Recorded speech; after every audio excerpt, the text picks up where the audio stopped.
Where's Spike? So, I'm George Heyman, and I've been BC's Minister of Environment and Climate Change Strategy for just over 6 years, and nobody will let me get out of it. And we do a whole bunch of stuff in the ministry, all of which is, whether it is parks, recycling and expanding, recycling, preventing plastic pollution, making sure that cities do solid and liquid waste management plans in the best way possible, minimizing greenhouse gas emissions. But a big part of my attention has always been on climate change. Sorry, I forgot to introduce you. That's okay. Develop a plan, we set targets the teacher. Oh, even the monkeys. the teacher. We developed the plan in week. We're working hard to implement the plan, and it is a challenge every single day. One of the reasons it's a challenge is because not other jurisdictions are doing as much as we are, which is not a reason for us to do less, but it makes it harder because sometimes people feel like, why are we doing all of this when no one else is?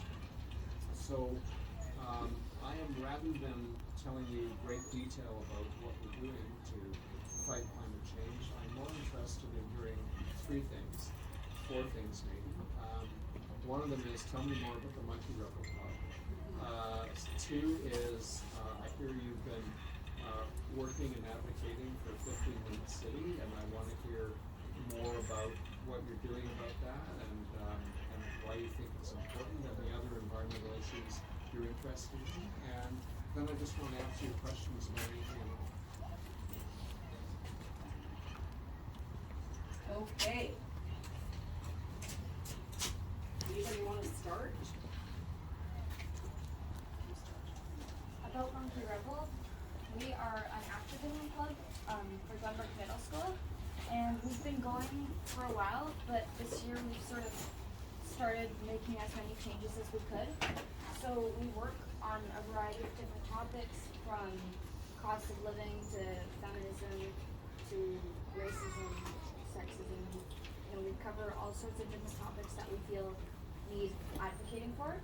And so recently we've been very focused on the environment and on climate change. And so we started researching 15-minute cities a lot and decided that that was something we wanted to do a motion for. So with the help of our council members, we started this and we did lots and lots of research. We worked really hard on it, and all of us put in a big effort, and we did a presentation at our school during an assembly, and then we brought it to city council, and we're really very happy. And how long has the club been in existence? Since before a lot of us came to Glenbrook, like a year maybe, or a couple, I'm not sure. Long before. Miss Kay? Sorry, I can't You mentioned that you want to know the details and stuff, so we are trying to get more bike paths and water sidewalk, more accessibility for other options to encourage less car use, to help reduce carbon emissions, and we recommend that in the city, and we think it's really important to not only help solve climate change, but also to help build a strong community. And I think that's why it's like really important, because if people are like unhappy because of the stress of climate change, getting out in the community and knowing that they're healthy by like walking and biking might help them be encouraged to take more action. That's a really good thing to do, and it relates very directly to a couple of things in our climate plan, which have to do with encouraging more active transportation, biking, rolling, walking. It also is part of our goal to get more people out of cars and into active transportation and public transit. And one of the things that we're working on finalizing in the next few months is what's called a Clean Transportation Action Plan, which includes a feature called transit-oriented development, where you encourage the building of places where people live and around transit routes and transit hubs, which is part of what makes for a 15-minute city. Can I just say one thing about what's local here? Do folks know the Agnes Park Greenway? The Agnes Street Greenway rather? Which is a great initiative of the city to build a bike path all the way along Agnes Street, which is a main sort of east-west connector in New West. And the Patella Bridge, we know we have to replace the Patella Bridge. So originally there was quite a discussion about should that bridge be increased capacity for more cars? Should it be 3 lanes in both directions so that we'd have much more car traffic coming in both directions? And the city council in New Westminster was really clear that that was not something they wanted. They really wanted to limit increased car traffic into New Westminster. So they worked very hard with our government, with the Ministry of Transportation, to keep that bridge, the new bridge, 2 car lanes in either direction, with additional space for buses, for transportation, and for pedestrian and cycling use. And it was really a really great piece of work that the city did in order to really try and promote all of the things that you're saying about active transportation. Okay, so there's gonna be 2 lanes and then a bus lane on each side as well. Okay, and then do you know when it's gonna be finished? Really soon, yeah, next year. I have a question. So about the Patella bridge bus lane, we already have an expo line like Sky Bridge running right across the Fraser River, also from New Westminster to Burnham to Surrey. Why do we need that bus lane exactly? Since buses could technically just terminate at Surrey instead. Well, yeah, I mean, I don't well, know the area well. It's about buses, but also to allow for more pedestrian and cycling use of Yes. that bridge. So it's That's not good. it's not just about buses, but I'd say that we probably need more capacity than we have on the Sky Bridge? on the SkyTrain would be my but Minister Heyman probably has something to add to that too. Well, I don't know about it always struck me as interesting that there was an entire bridge built just for the SkyTrain, but that happened a long time ago. Whether it's possible to hang another lane below it, like you see in some bridges in other cities, and use that for biking or walking would be interesting in terms of. So did I miss a hand over here? Yeah, so first wanted to say I really do appreciate the expanded bike lanes all over New West, really. But along with that, I understand that there's been a recent development of a provincial rebate for e-bikes. I was wondering if that would be expanded towards just standard bikes and skateboards or other methods of alternative transportation. Good question. There isn't a plan to do that now. That is a good idea, and that's the kind of thing that the Committee on Finance is holding hearings. Yeah, it is. So you can send written submissions to what's called the Select Standing Committee on Finance and Government Services and make that suggestion. That's basically how the rebate program, before that, the dropping of the sales tax on e-bikes came about, because people have. And in working for the city, I understand that there are also municipalities offering similar rebates. I was wondering if any of that's in the works for the West.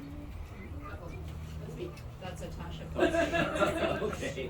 We are actively looking into an e-bike share program. Okay. And so I don't think we have capacity right now. My guess is that we don't have capacity right now to offer some rebates, but I'm looking for my card right now because we have a great website called Energy Save New West that shows all the different rebates for things that we can get, whether it's through the city or through the province. And then on Be Heard New West is a great place for you guys to go because it's where we do our public engagement online, and we have almost no young people who sign up to weigh in on things that are happening in the city. So the e-bike share program right there, like the ones that you would just rent and drop off, That's up right now for people to talk about and to share your ideas about, so that would be a really great place to do that. I have a question. Right now, the Motor Vehicle Act of British Columbia is not really adapted for active transportation. That little For example, e-bikes are currently limited to just 8 to just 16 plus people, and e-scooters are only permitted in a very small batch of communities. I wonder if there's any reforms coming up to encourage other forms of active transportation, such as e-mobility and other forms of active transportation. In the first place, those would be thought of would be as part of the Clean Transportation Action Plan. And we just had a long discussion about it at Cabinet, and not a decision-making discussion, but just an input discussion. And the Minister of Transportation and the Minister of Low Carbon Innovation are working on adjusting and finalizing the plan and putting more things into that. I haven't seen enough of the detailed thinking to see how specific they're going to get about the Motor Vehicle Act, but they will be looking for ways that encourage and make it easier for more people to use more forms of active transportation. I'll give you one example. This isn't exactly what you asked about it, but recently an amendment was brought forward to the Motor Vehicle Act to establish much safer minimum passing distances for vehicles around bicycles. Just to, and the result of that, of course, is people feel safer, they're more likely to run. Yeah. This isn't quite related to bike lanes or the city sort of transportation wise, but for the products we sell, lots of them include palm oil as an ingredient, and that's very damaging actually to the environment, and it makes a really big difference. So it would, I feel like it would be a really good idea if we had a label that people could understand that said whether a product had palm oil or not, because every day we buy stuff unknowingly that has things that are Not damaging. necessarily just palm oil. They could also expand to include other like high emission or possibly unethical products. Oh, it could be an Like unethical cocoa beans, living. for Could be. example. Yeah, but palm oil is a big one, hey? Good one. Yeah. Sorry, I can't hear you. Sorry, I just said good for them because I hadn't thought of palm oil for today. So, yeah. I'm just thinking as you're talking. I would have to not research, I would just find out whether labeling of products is what sort of jurisdiction provinces have as opposed to the federal government. But we all know there have been lots of changes to labeling over the years. For instance, cigarettes is the most obvious example. And I know that some of what was required in that labeling was provincial, so it is possible. I also know that Canada is generally, as a country, probably the least likely to put warning labels on all kinds of products, because the lobby against that by the people who produce the products has been very strong and to date effective. But your point is a good one, and people should have, I think, consumer knowledge depends on information that's easily seen and read. I'll give you an example. I will often look at labels of things when I go into the grocery store or drugstore just to see what's in it. And print is so small that you probably would have no trouble reading it. It's a nightmare for me to read it, even with reading glasses sometimes. So that's just some of the small things that go into making knowledge accessible to people, a combination of A, requirements, and B, actually having it not be so small that people can actually have a chance to read it. I was just thinking about topic in Canada. Maybe we could get together a little thing to put on maybe just the BC province website or some type of one of the Canada website to start spreading the information on climate change and how people can help, because there's a lot of false information, and it would be good if the government could do something maybe on the website, just like a little section where people could read about different things that they can do in their daily life to help. You know, we have some of that up already. We have a website with some websites, and it's generally, if you look for Clean BC, you will find a lot of that stuff. Both what the plan is and what we're doing, but also what people can do themselves, and how we're trying to make it easier for people to use lower emission products and processes. But I'm going to go back and take another look at it, and I mean, we're always looking at it and see, are there ways for us to put a couple of pages that are consumer health pages, as well as what you can do pages. I want to also make sure we balance that with not making people feel like nothing will happen about climate change unless they do it themselves, because it is important for government and industry to do a lot. It's just not within the realm of possibility for a lot of families to do a whole number of things. Sometimes it costs more money than they have, which is why we give rebates and drop the sales tax and things like that. And sometimes it's just it's too big a problem for a family or a neighborhood to take on. It's really good things. And I hope we'll go look at the website, and I'll go look at it too and see if we can make it better. Maybe even some content focus group. That'd be cool. That would be both cool and smart. Hi, so I'm the teacher for the Monkey Rebel Club, and one thing that I think that the kids keep bringing up is education. So they make posters with the QR code so that people can go to the website, and the website is rich with different information about climate change. Like, there's so many pages after page that they created during the year. And one thing that we notice is that some teachers are concerned about how to teach about climate change. And so we were wondering if it's a possibility to improve the BC curriculum from a province level, because they're talking about buying books for all the teachers and all these things that should not be on them, to teach the teachers how to tackle this. It's such a big problem, right? I think that's a good point. I think that's the former Minister of Education who will understand exactly what's possible a bit better than Yeah, that is a really important point. And one of the things that came to my attention when I was the Minister of Education last year and the year before, that George and I kind of worked together on, was the way in which learning resources about gas were showing up in classrooms.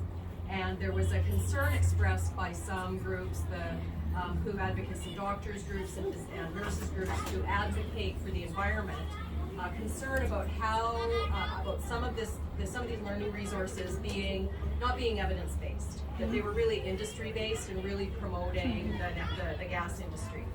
And so we looked at that, and we were able to work with school districts to ensure that those resources were taken out of off the list of available learning resources. Mm-hmm. And the next step to that is to work with a group of educators and teachers who are experts in climate, because there's lots of science teachers and others who are doing this work, to develop better climate resources that can be better integrated into the curriculum. So that project is underway, and actually I just have a bit of homework to do from a group that I met with last week, a group of citizens who are, including a teacher who is concerned about this question of how do we really get really good evidence-based material into the curriculum. So I'm going to go back and check on the progress of where we left that off when I was last on this file, and I'm happy to report back to you where Thank you. That's great. the BC Teachers Federation doing some work as well. Yeah, the BC Teachers Federation is also a really terrific advocate for good learning resources in every in all across all subjects, for sure. I see your two hands and I see yours, but I haven't heard anything So I wanna give people who haven't said anything yet a chance first, then we'll go around again. Kind of going with what Ms. Jurgensen said, is that we really didn't start learning about climate change this year. So I think that's why most of us really wanted to get a bunch of books, because only like around Christmas is when some teachers started teaching us about it, but they should have started teaching us about it like back when we were in grade 2 or 3. Yeah, why is it We're not not expanded? getting That's a any of good them. point. Yeah, right? It should be. That's gonna start to happen, because when you get summers like this summer, and you see all the wildfires, and you see extreme heat, and we've been in drought since the end of January, it's pretty hard not to talk. You're a teacher, you know better than I do, but it's pretty hard not to talk in school about what young people are experiencing every day. It's a really good point. But this is the thing, though. If in the curriculum it's not there until grade, until a certain grade, that's one thing. Maybe there's a way to put it in more grades. I don't know.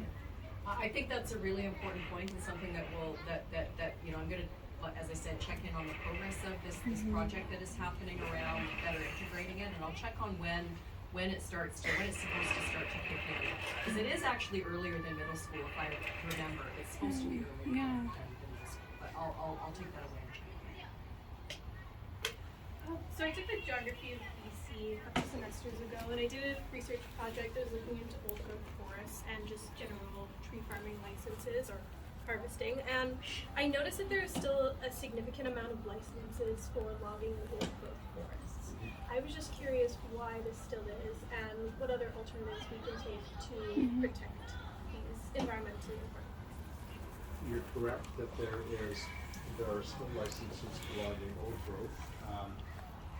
We also have deferred logging 2.1 million hectares of old growth on the advice of we had a review panel on logging of old growth that recommended that we look at the most at-risk ecosystems and loss of biodiversity areas and stop logging there until we did an overall provincial scan of what logging and not logging would look like if we put protection of biodiversity at the center of forestry policy instead of timber at the center of forestry policy, which has been the case. So we're also consulting with First Nations about each of these areas and their territories. And we've renewed some of those deferrals already, and we have also made permanent conservancies in some, and that is going to be a continuing process. But I think overall there are some changes going to come in forestry legislation over the coming months that will put protecting ecosystems as well as other more First Nations and local community based choices more at the center of decisions around water. I think I missed Rand over here somewhere. Yeah, so traditionally, combining multiple forms of low carbon transportation is hard.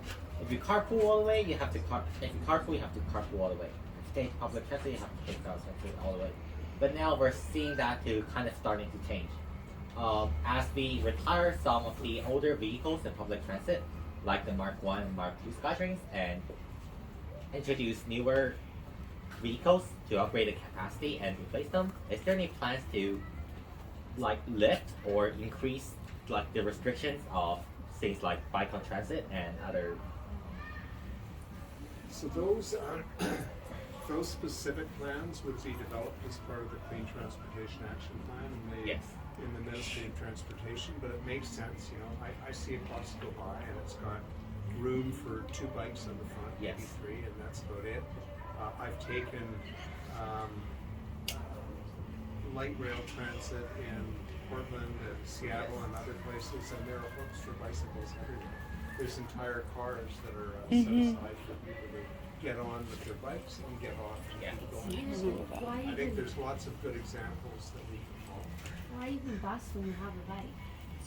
Sometimes you have to go a really long distance, but then that's what e-bikes are for as well.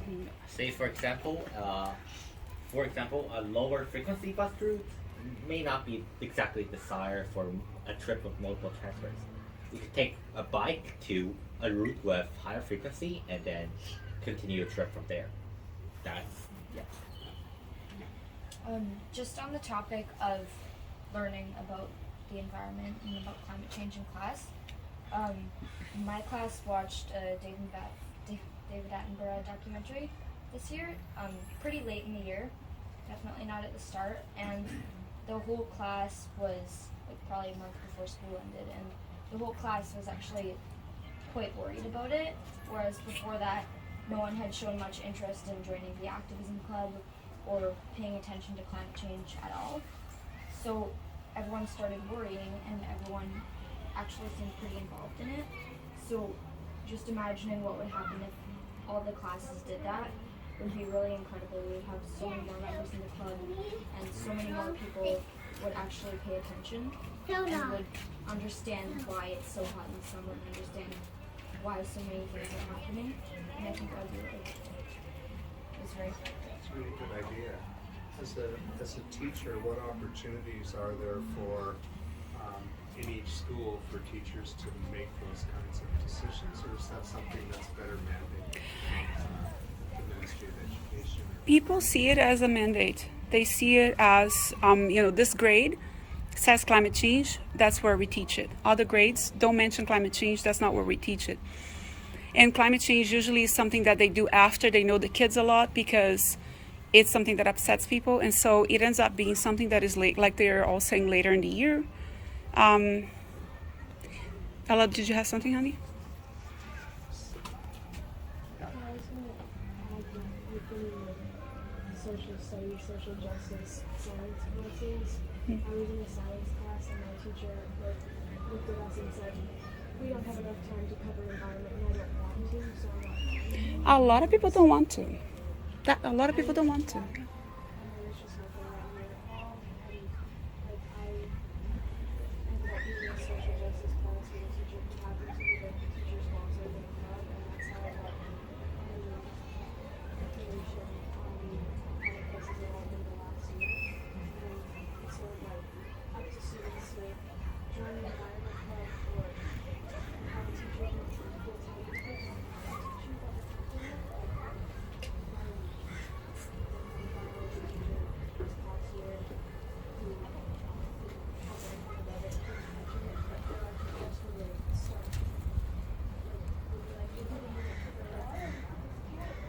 Something for a day, or I don't feel like teaching this particular subject. I've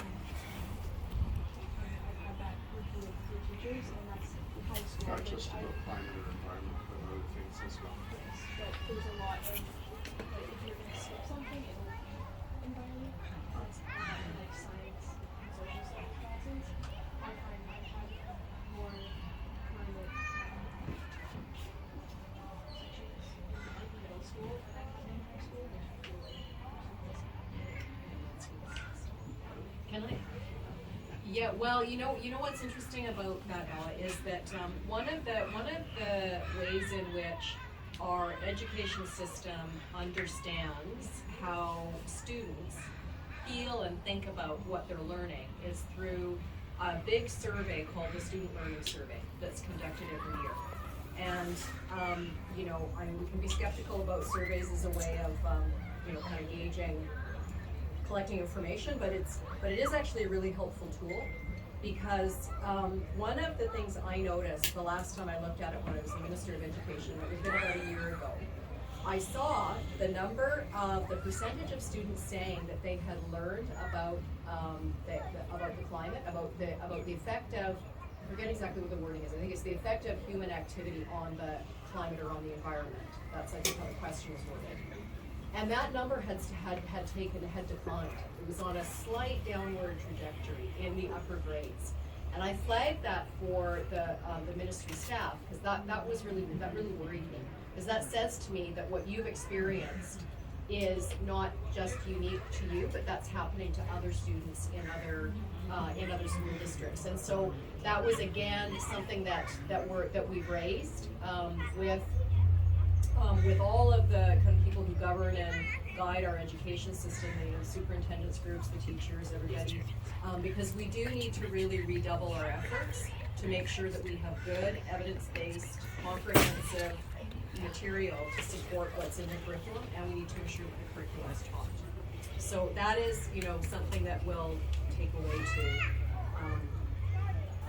advocate for internally in the places where we can do that. I think it's another experience I have, which is kind of the flip side of yours, is I will often get letters, they go through the system in the ministry, and they come to me, and they are often, you can tell that they're from kids at all grade levels, including grades 3 or 4, that are about, what are you doing? Sometimes it's about plastic waste, sometimes it's about oak growth forests, sometimes it's about climate change, and what are you doing about climate change, because this is what we learned in that time. It's obvious that the teacher has spent some time talking about these things, and it's also obvious that the part of the class exercise was write a letter to the minister. So they always get a response. I have no way of gauging how common it is, but I always believe good when I get the letters, and I hope that more and more teachers are, and I think as more and more new teachers enter the system, there'll be more and more of that. I remember being in high school and having a teacher who's probably, I don't mean to bash on teachers, but I had a teacher who was a couple of years in retirement who really put a bunch of questions on the blackboard and then did nothing for the rest of the class. Not great. Go ahead. It's really quick. So actually, there was something I was going to talk about teachers being afraid of teaching the subject. Also, like Annika was mentioning to me, that they're afraid what the kids are going to feel, and that they shouldn't be afraid of what the kids are going to feel. I have teachers come to me and ask me, because I taught science before, how did you do this? And so I give them my resources. You know how we have the Indigenous, it's a really good, because I'm teaching an Indigenous course now, it's like almost 500 pages, and it's really good. Is there a way to do something like that so that teachers feel more confident, because everything is there by grade, And I think part of that is giving teachers material that is, I don't want to say optimistic, because obviously active. Like, what can you do? Here are things other people are doing. Here's some positive things that are happening. So it's not all hopeless. Yeah. I feel like we should still teach about what's happening to the planet.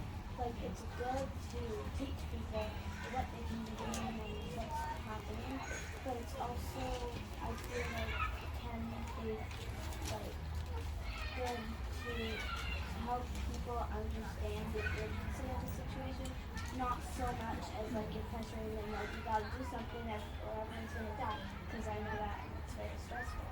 But still try and put a little bit of urgency into people so that they understand that they really we really need to do something, so that they don't feel like, oh, it's okay, everyone else is gonna do it. That's another thing with the education. People don't.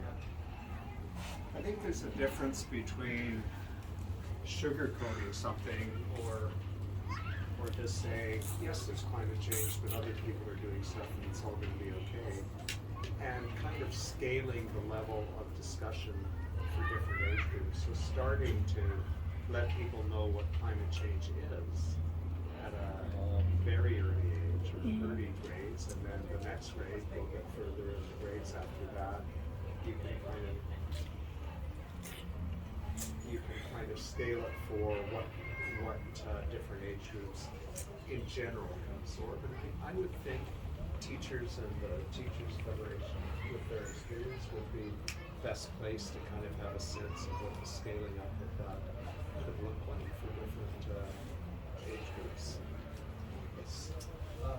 So, thinking of BC as a whole, one thing about cars is that it's not just Vancouver, there are also other areas. Is there any thoughts about maybe a BC high-speed rail connecting different hubs, maybe Kelowna, looking at Whistler, maybe increasing tourism to these areas in a very green way, and we have hydropower with high-speed rail is something that has been immensely popular throughout Europe and Asia, and really North America is one of the few developed areas which is really lacking high-speed rail.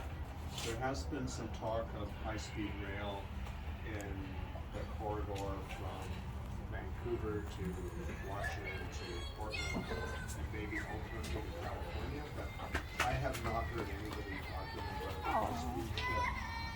I have not heard anyone talking about high-speed rail in internally in BC. We actually lost a bus system and have been trying to put it together piecemeal. And part of that is it would be very expensive to build, and the question is how many people would use it. It's more practical in places like the US. I think there's other opportunities. This would be, again, tourism opportunities, expanding the money spent in these areas. I think like Okanagan's wine tours could be significantly more accessible for people. Bring in a lot of tourism dollars because BC, the wine is really world renowned at this point. Along with that, rail is something that built Canada, and this is very much the significant part of Canada. I'm not saying I wouldn't like to see it. I agree with you. When I've traveled in Europe and traveled everywhere by train, it's great.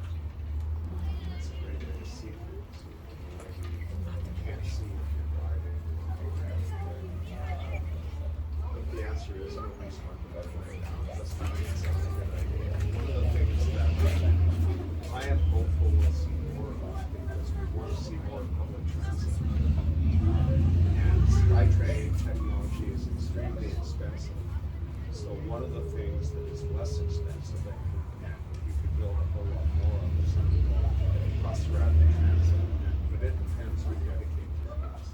And that means either building a new lane that is bus only or taking a lane that is currently for cars and dedicating that to buses. But I think we're going to see more discussion about that in the next few years because that is really the only viable way to make the kind of extension of public transit that we need. These different technologies of SkyTrains. Yes, there would be a great opportunity to see significant amount of international appeal towards that area, and it's a relatively short stretch when we're talking about BC. And there is definitely a possibility for that. Has anybody who hasn't asked a question or made a comment yet want to make one? Okay, you're next. Yeah, so I have actually 3 questions. I'm just going to ask 2 first. What is BC's current standard for reducing the environmental impact on group purchasing? And if so, is there any possible room for greenwashing? I'm not sure I understand the question. Like, say, if the BC government needs to purchase something, is there an environmental standard set in place? And if so, is there any possible way to greenwash that? Something that is not supposed to be compliant into the system? So we're in the process of doing more and more of that. I'll give you a couple of examples. There are proposals that have just been approved for purchasing new fleets, and the principle would be to purchase zero-emission vehicles with an exception for those areas where it's not practical yet. So there is a move in all ministries to purchase more L has to go. fleets. One of the screens that we now put on all of the applications that are funding to build schools or hospitals is to look at high energy efficiency measures to meet emission reduction targets. I think we're going to see more of that in the future. Is there an opportunity to greenwash it? There's always a way to greenwash something. You need a government that doesn't want to do that. Yeah. So the third question is BC exploring ways to say possibly prioritize the items that are more user repairable over the ones that you cannot? Because Because in the world, really downtime is very important, and by basically purchasing the items that allow you to repair them yourself prolongs their lifetime, and it also causes less downtime for students and employees, and in general, it's more efficient than traditional devices. So in general, we are trying to move more towards a circular economy that's built around reuse and repair rather than disposing. Yes. And it's an interesting question because I have a person who has been texting and emailing me regularly for 3 years now, urging us to adopt right to repair legislation, which Yes. exists in some different jurisdictions around the world, and that is the responsibility of The federal government. no, it's there's room for it in BC. I mean, it is some Yes. responsibility of the federal government, but it is for some reason consumer protection laws are in the Ministry of Solicitor General and Public Safety. So I've been talking to Yes. that minister about that, and I'm very interested in seeing some form of legislation come forward. I think that you were time for. Honestly though, I think I personally would love to see a system like in France, where there is a mandatory score for the device repairability that has to be displayed on every packaging. And I believe that by implementing a similar score or have a buyer beware system, we could encourage customers to purchase items that are more repairable and therefore benefit the planet, and also, and also reduce the customers' surprises, also, because oftentimes, I'm very clumsy person, and I drop a lot of phones and stuff, and oftentimes I end up with a repair bill that costs more than just buying a new device, and this is not okay. We need to introduce competition to the repair market by forcing the manufacturers to allow customer or third-party repairs by, say, for example, releasing schematics or other measures. Really good, important ideas. I bought this watch because you can replace the battery, and, but it wasn't easy to find that out. I had to know which questions to ask and who to ask them. Yeah. I have time for one more question, so I'll take you and maybe two more. No? Okay. I was just wondering if when you guys get like new bike new bus lanes and new like scheduling systems, I was wondering if you guys consider getting new electrical vehicles, and I was also wondering if you're thinking of expanding the range of free bus rides to under 18. So first of all, obviously SkyTrain is electric, and both BC Transit and TransLink have plans to fully electrify their bus fleets as they're replacing them over the next couple of decades. The pandemic made that more difficult because people stopped taking public transit, and we're coming back slowly for a whole bunch of reasons. One of the reasons is they got used to not taking public transit, and another reason is more people are working from home. So that's kind of affected the available money for both of the transit systems, but it is in their plan and it's supported by both the federal and the provincial government. The federal government has a whole pot of money to support municipal bus systems to electrify. And BC Ferries is also looking to have both hybrid ferries and ultimately more electric ferries. And we've had lots of input about reducing making transit free, not just for 1,200, but for 18 and under. I don't think that's being looked at the moment, partly because the provincial government has put very significant, like several $100 million into supporting TransLink and BC Transit just to be able to keep up their service levels. But I think it's something that should be looked at in the long term, and it would be a recommendation that we transportation needs. Just to add on that, Find the school buses.